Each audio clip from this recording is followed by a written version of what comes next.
DDC इंतखाबात के नतीजे में जम्मू कश्मीर की सियासत का एक नया रुख देखने को मिल रहा है। इस इंतखाबात के नताइज में गुपकार अलायंस को सबसे ज्यादा सीटें मिली हैं, जबकि बीजेपी को 74 सीटें मिली हैं। बीजेपी के लिए एक बड़ी कामयाबी तस्वुर किया जा रहा है। कांग्रेस को 26 सीटें मिली हैं। अलहदा बात की जाए तो नेशनल कॉन्फ्रेंस को 67, पीडीपी को 27, अपनी पार्टी को 12 सीटें मिली हैं।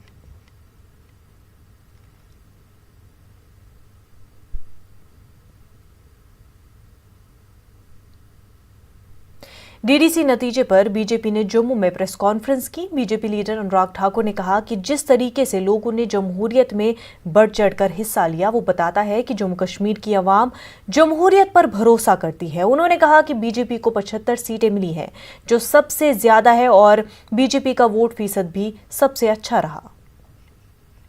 कश्मीर के इतिहास में चुनाव तो बहुत हुए, लेकिन जिला परिषद के चुनाव 70 वर्षों में कभी अवसर नहीं मिला था।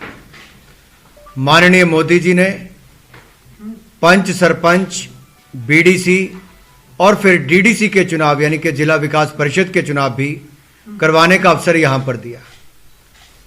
ये चुनाव भय मुक्त हुए, हिंसा मुक्त हुए, ना भय हुआ ना हिंसा हुई, और निष्पक्ष चुनाव यहां पर हुए हैं, जिसके लिए इलेक्शन कमीशन को, यहाँ के अधिकारियों को, सुरक्षा बलों को मैं उनका आभार प्रकट करता हूं। वहीं पर ऐतिहासिक चुनाव के लिए जम्मू कश्मीर की जनता को बहुत बहुत बधाई देता हूं। डराने का प्रयास किया गया, आतंक की बात की गई, बंदूक उठाने की बात की गई, लेकिन यहाँ के लोगों ने 8 चरणों के इन चुनावों में बढ़ चढ़कर भाग लिया। सैकड़ों लोगों ने चुनाव लड़ा, लाखों लोगों ने मतदान किया, और कुल मिलाकर दुनिया के सबसे बड़े लोकतंत्र में जम्मू कश्मीर के राज्य में एक सफल चुनाव जिला परिषद के हुए। उसके लिए जीत जमहूरियत की हुई, जनता की हुई, जनतंत्र की हुई। 51% से ज्यादा पोलिंग हुई, जो अपने आप में पिछले के चुनावों की तुलना में बहुत अच्छी थी। भारतीय जनता पार्टी को इन चुनावों में 75 सीटें मिली, जो सबसे ज्यादा है। भारतीय जनता पार्टी को जम्मू कश्मीर में सबसे ज्यादा सीटें मिली 75, और वोट शेयर भी सबसे ज्यादा मिला 38.74%। और अगर आप पूरी गुपकार गैंग को मिला लेंगे तो पूरी गुपकार गैंग का कुल मिलाकर वोट परसेंटेज केवल 32.96% बनता है। और अगर कुल वोट गिनेंगे तो भारतीय जनता पार्टी को कुल मिलाकर वोट मिले हैं 4,87,364 वोट केवल भारतीय जनता पार्टी को मिले, और एनसी, पीडीपी और कांग्रेस का वोट मिलाकर 4,77,000 बनता है, जो भारतीय जनता पार्टी के वोट से काफी कम है। यह अपने आप दिखाता है कि जम्मू कश्मीर की जनता ने नरेंद्र मोदी जी की नीतियों पर मुहर लगाई है। जम्मू कश्मीर की जनता ने नरेंद्र मोदी जी के नेतृत्व में विश्वास किया है। जम्मू कश्मीर की जनता ने आतंकवाद, अलगाववाद को ना कही है और राष्ट्रवाद का रास्ता थामा है। क्या बाकी राजनीतिक दलों पर प्रतिबंध था मेहनत करने के लिए? किसने मना किया था चुनाव में आने के लिए? आखिर भारतीय जनता पार्टी हर चुनाव को गंभीरता से लेती है कि अच्छे प्रतिनिधि चुने जाएं। सेवा करने का अवसर दिया है तो जनता के बीच में जाकर उनकी समस्याओं को जानेंगे, अपनी बातों को रखेंगे। हमारे पास अपनी उपलब्धियां थी जनता के बीच में जाने के लिए, चाहे वो मेडिकल कॉलेज थे, एम्स अस्पताल था, या इंजीनियरिंग कॉलेज थे, आईआईटी, आईएम था, या सेंट्रल यूनिवर्सिटी थे, सड़कें थे या रेलवे लाइन थी, या गांव-गांव में बिजली पहुंचाने की बात हो, बंकर बनाने की बात हो, या लोगों को उनके अधिकार देने की बात हो। हम अपनी उपलब्धियों को लेकर जनता के बीच में गए और 370-35 से मुक्ति जो दिलाई है अमित शाह जी और नरेंद्र मोदी जी ने, उसको लेकर गए, और जनता ने इसीलिए सबसे ज्यादा vote 38.74% vote Bharatiya Janata party को दिया। पूरी गुपकार गैंग को मिलाकर भी मात्र 32.96% वोट मिला है। यह अपने आप दिखाता है कि भाजपा कितनी लोकप्रिय है, भाजपा को कितना लोग चाहते हैं। और मैं कहूंगा, अगर लोग सर्दी के कारण अपने घरों से बाकी दलों के नेता नहीं निकले, या राहुल गांधी जी, सोनिया गांधी जी गोवा में छुट्टी मनाने चले गए, तो हम तो किसी दल को मजबूर नहीं कर सकते चुनाव प्रचार करने के लिए। किसी ने मना नहीं किया था, आ सकते थे। सर मेरा सवाल इसी से जुड़ा है। गुलाम अहमद मीर हो या फिर पीएचडी से जुड़ी अलग अलग पार्टी से, उन्होंने साफ तौर पर आरोप लगाए थे कि हमें खुले से कैंपेन करने से रोका गया। जिस तरह से एक वीडियो भी महबूबा मुफ्ती की वायरल हुई थी, उसको लेकर सर आप क्या कहें? देखिए, उस वीडियो को ध्यान से देख लीजिए, ताला किस तरफ से लगा था। अनुराग जी, क्या कारण रहा कि नौशहरा की सीट आपके हाथ से निकल गई? आपके स्टेट प्रेसिडेंट थे वहां पे, उनका एरिया था, क्या कारण? देखिए, चुनाव में एक एक सीट का आंकलन बाद में किया जाता है, लेकिन कुल सच्चाई यही है कि देश के सामने जम्मू कश्मीर की जनता ने कड़ा और स्पष्ट संदेश दिया है। कड़ा ये कि आतंकवाद को ना, अलगाववाद को ना, और बड़ा संदेश ये जनतंत्र को हां, लोकतंत्र को हां, और नरेंद्र मोदी जी की। और डीडीसी नतीजे पर मरकजी वजीर मुख्तार अब्बास नकवी ने कहा कि जम्मू कश्मीर के लोगों ने जमहूरियत पर यकीन किया है, उनके जज्बे और जुनून को सलाम। नकवी ने कहा कि बीजेपी ने डीडीसी इंतखाबात में बेहतरीन मुजाहरा किया है कि आज़ादी के बाद पहली बार और 370 के खात्मे के बाद पहली बार जम्मू कश्मीर में ये लोकतंत्र का पर्व हुआ, और जिस जुनून और जज्बे के साथ जम्मू के लोगों ने, कश्मीर के लोगों ने इसमें हिस्सेदारी, भागीदारी की, मैं नतमस्तक होकर के जम्मू कश्मीर के लोगों को सलाम करता हूं, उनके लोकतंत्र के जज्बे और जुनून को सलाम करता हूं। भारतीय जनता पार्टी ने बहुत शानदार प्रदर्शन किया। तमाम पार्टियां, जिसे गुपकार अलायंस या क्या क्या कहा जाता है, चोरी चोरी छुपे छुपे सारी गठबंधन कर डाले थे। पहले कहा हम बहिष्कार करेंगे, अलगाववादियों के साथ जो है वो गलबहियां मिला ली थी। बाद में जो है वो चुनाव के मैदान में सब जोड़ करके आए। उसके बावजूद भी जो सबसे महत्वपूर्ण इस चुनाव के रिजल्ट को अगर हम देखते हैं तो लोगों का भारत के लोकतंत्र के प्रति जुनून और जज्बा और विश्वास, और साथ ही साथ प्रधानमंत्री नरेंद्र मोदी जी का समावेशी विकास, सर्वस्पर्शी सशक्तिकरण का संदेश, जो बहुत सिर चढ़ करके हर कश्मीर और हर जम्मू के व्यक्ति पर दिखाई पड़ा। तमाम दुष्प्रचारों के बावजूद, तमाम भ्रम फैलाने के बावजूद, तमाम तरह के जो गुमराह करने वाला ये गुपकार गैंग था, उसके बावजूद लोगों ने जो है, लोगों के जुनून और जज्बे में न कमी आई, और जिसका नतीजा है कि आपने देखा इतनी बड़ी तादाद में लोगों ने जो है वो अपने मताधिकार का इस्तेमाल किया, और जो रिजल्ट आया वो भारतीय जनता पार्टी के लिए बहुत ही शानदार प्रदर्शन का प्रतीक बना है। नेशनल कॉन्फ्रेंस के नायब सदर उमर अब्दुल्ला ने डीडीसी इंतखाबात में कामयाबी पर कहा कि अपने बल पर इलेक्शन लड़ते तो ज्यादा सीटें हासिल होती। इस इंतखाबात में सिर्फ पार्टी कारकुनों ने ही इंतखाबी मुहिम चलाई है, तशहीर का मौका नहीं मिला। तो हम लोगों से कहते आ रहे हैं कि 5 अगस्त 2019 जम्मू कश्मीर के आवाम को कबूल नहीं है। अगर हमारा एजेंडा सही होगा, अगर हमारी बात सही है, तो लोग खुद ब खुद हमारे साथ चलेंगे, और वाकई वही हुआ। ये इलेक्शन हमारे साथियों के लिए आसान नहीं था लड़ना। हमने बहुत कुर्बानियां दी एक जमात की हैसियत इस अलायंस में इलेक्शन लड़ने के लिए। मुझे मालूम है कितने हमारे लीडरों को जहर का कतरा पीना पड़ा अलायंस के लिए सीट छोड़ने में।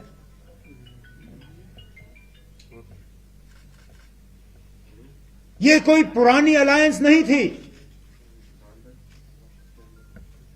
ये कोई नेशनल कॉन्फ्रेंस और कांग्रेस का एक रिश्ता नहीं था जहां हम कहते हमने माजी में भी इलेक्शन लड़े हैं।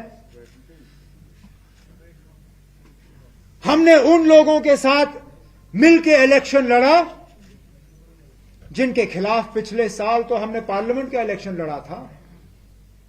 मेरा पीपल्स अलायंस में कोई ओहदा नहीं है। मैं पीपल्स अलायंस की मीटिंग में अगर बैठता हूं तो बजाते जम्मू कश्मीर नेशनल कॉन्फ्रेंस के नायब सदर होने के नाते, और मैं दावे से कह सकता हूं फारूक साहब, अगर हमने अलायंस में ये इलेक्शन नहीं लड़ा होता, हम इससे भी ज्यादा सीटें जीत के आपके दामन में डाल देते। मुंबई में एनसीपी की अहम मीटिंग हो रही है। इस मीटिंग में जयंत पटेल, अजीत पवार, अनिल देशमुख और दीगर वुज़रा शामिल है। ग्राम पंचायत इंतखाबात के मद्देनजर ये मीटिंग काफी अहम मानी जा रही है। महाविकास अघाड़ी के साथ मिलकर इंतखाबात लड़ने पर तबादले ख्याल हो सकता है।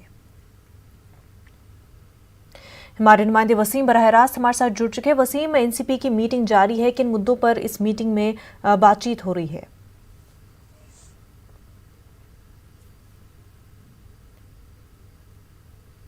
वसीम, आप तक हमारी आवाज पहुंच पा रही है?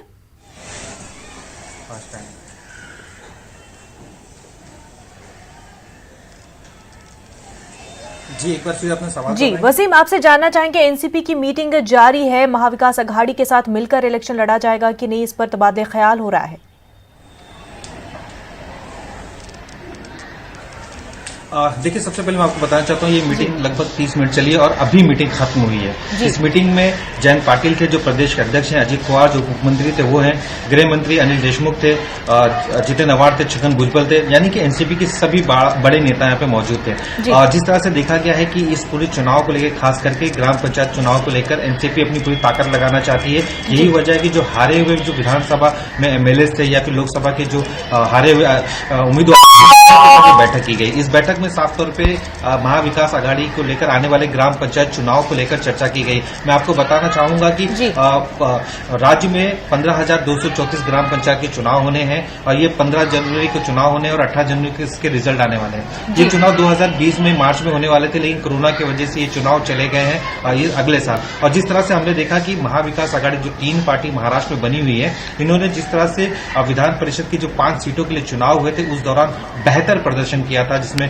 कांग्रेस के 2 और एनसीपी के 2 उम्मीदवार चुनकर आए थे। तो इसी फॉर्मूले के तहत आने वाले विधान सभा को देखते हुए, ग्राम पंचायत चुनाव को देखते हुए महाविकास अघाड़ी किस तरह से चुनाव लड़ेगी, इसे लेकर एक पूरी रणनीति हर पार्टी की तरफ से की जा रही है। और आज जिस तरह से एनसीपी के बड़े नेता यहाँ पे मौजूद थे, वो खास तौर पर इस बात कर इस फॉर्मूले को लेकर अपनी जो भूमिका है साफ कर रहे हैं। किस तरह से अपने जो कार्यकर्ता है जो जमीनी तौर पर लड़ाई लड़ रहे हैं या फिर काम कर रहे हैं, उन्हें किस तरह से कॉन्फिडेंस को लेना है कि महाविकास अघाड़ी के साथ जो शिवसेना है या कांग्रेस है उनके साथ अगर जाते हैं तो किस तरह से चुनाव होगा, किस तरह से मेहनत की जाएगी, इसे लेकर एक रणनीति तय की जा रही है। इसी के तहत ये काफी अहम माना जा रहा है। जी वसीम, ये बताया कि क्या इस मीटिंग में फैसला लिया गया कि कांग्रेस और शिवसेना से मिलकर ही ग्राम पंचायत के जो इंतखाबात है वो लड़े जाएंगे, या फिर उसके बाद किस तरह से सीटों पर जो है कैंडिडेट्स लड़ेंगे, क्या कोई फैसला इस पर लिया गया है?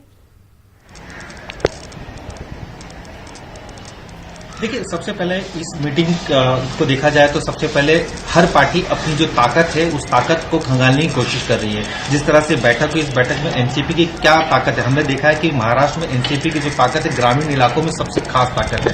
अब जिस तरह से चुनावी समीकरण भी बदल रहा है, इस चुनाव में मन से भी चुनावी तैयारियां कर रही है ग्रामीण इलाके में, तो समीकरण बदलने की आशंका नजर आ रही है। और साथ ही जिस तरह से विधान परिषद की 5 सीटों को लेकर चुनाव हुई, उस दौरान भी महाविकास अघाड़ी का बेहतर प्रदर्शन रहा। तो ये लगभग तय माना जा रहा है कि ग्राम पंचायत चुनाव में अपनी जो जमीनी मजबूती है, खास करके बीजेपी के खिलाफ अगर आगे बढ़ना है सरकार के तौर पे या फिर जमीनी अपनी जो ताकत बढ़ानी है, तो महाविकास अघाड़ी को लेकर ही सरकार बनाई जा सकती है और उनके साथ ही चुनाव लड़ा जा सकता है। ये लगभग तय है क्योंकि तीनों पार्टी के जो नेता है साफ तौर पर कह रहे हैं कि ग्राम पंचायत के चुनाव है साथ लड़ेंगे और आने वाले नगर पालिका और महानगर पालिका चुनाव भी साथ लड़ा जाएगा।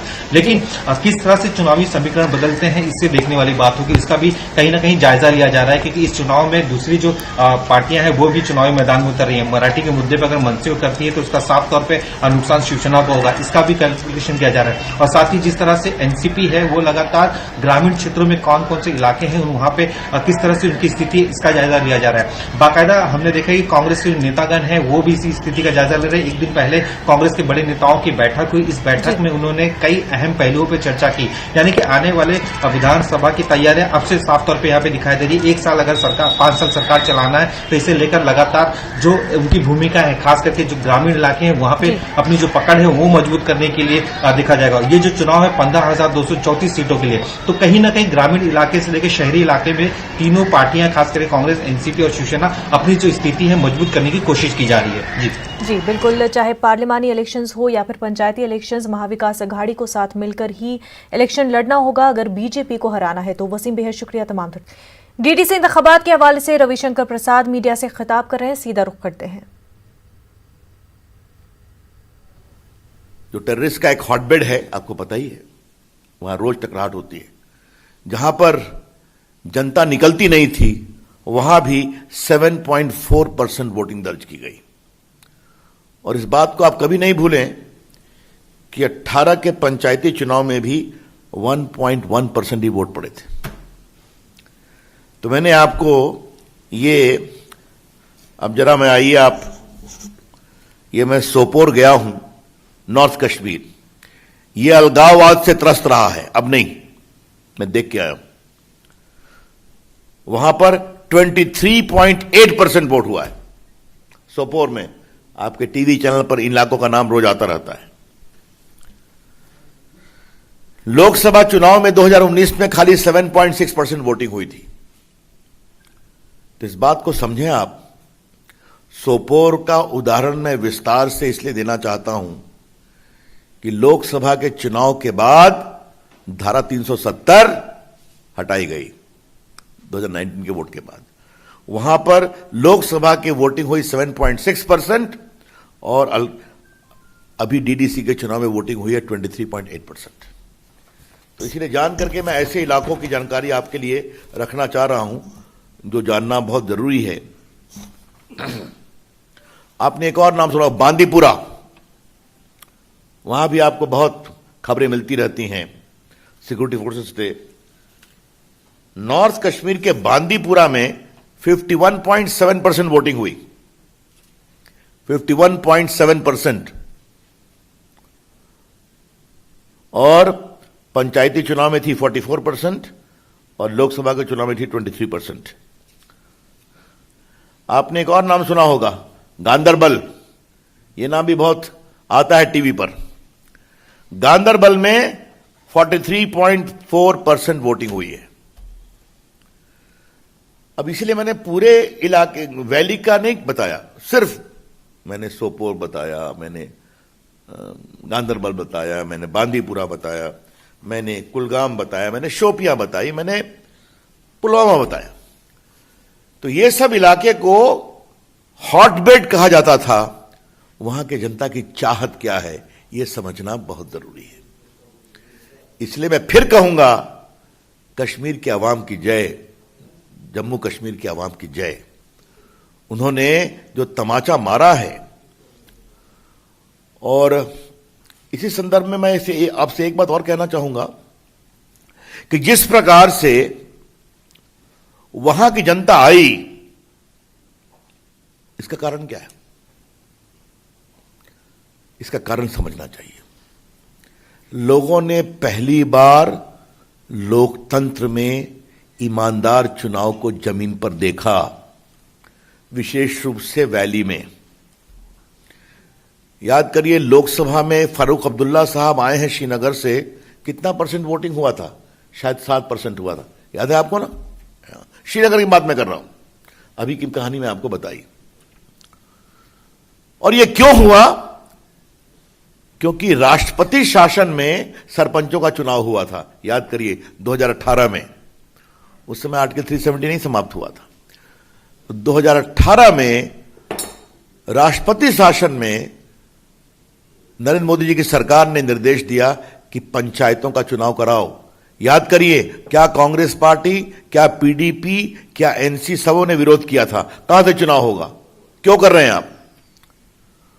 लोगों ने सरपंच के चुनाव में, पंचायत के चुनाव में बहुत खुलकर भाग लिया, और उसका फायदा क्या हुआ?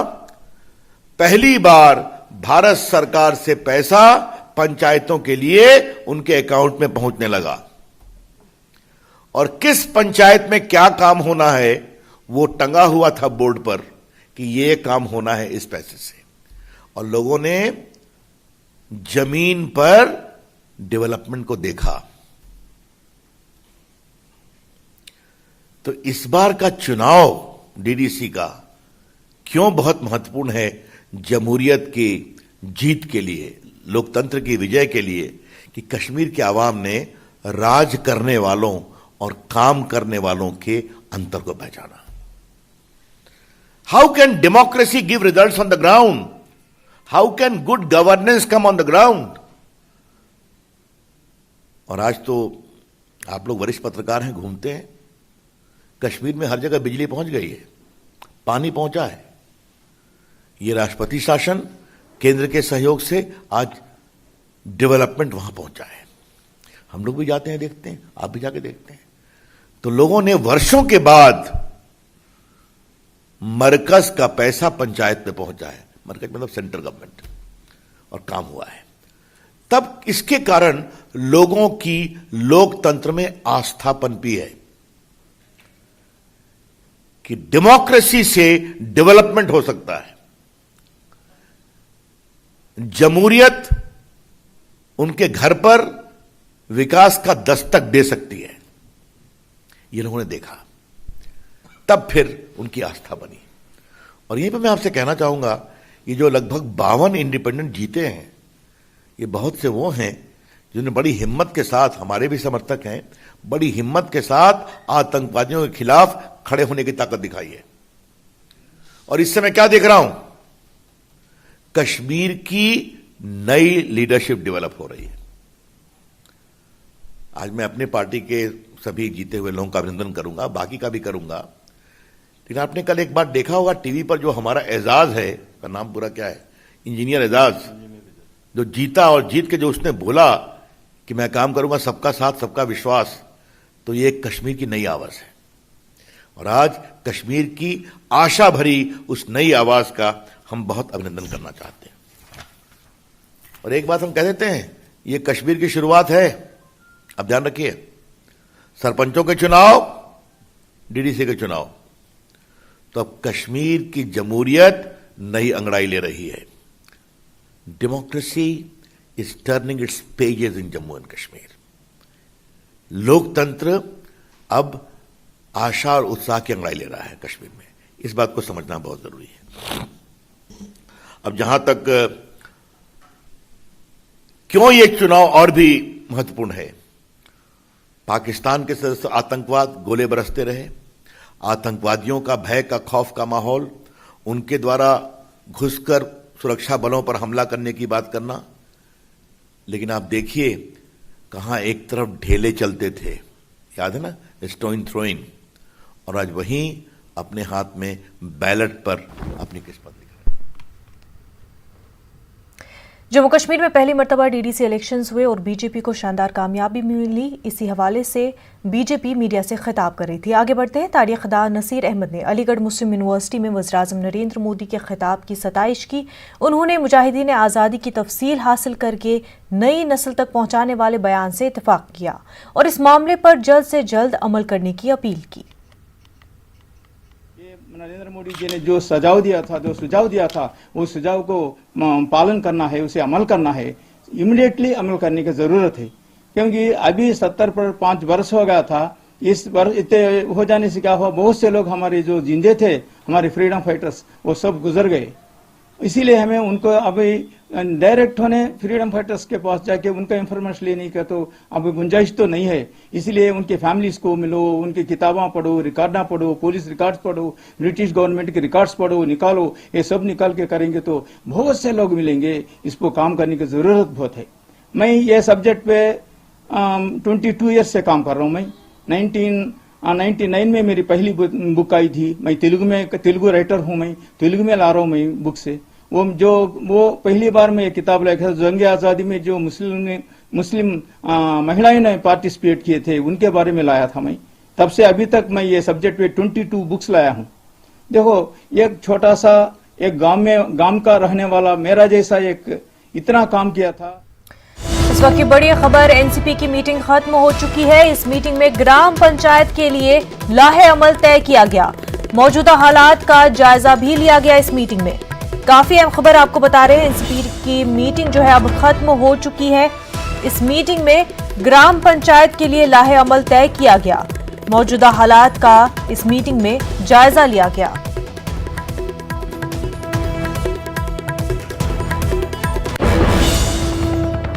बुलेटिन में फिलहाल इतना ही। मजीद खबरों के लिए आप लॉग इन कर सकते हैं हमारी वेबसाइट news18urdu.com पर। आदाब।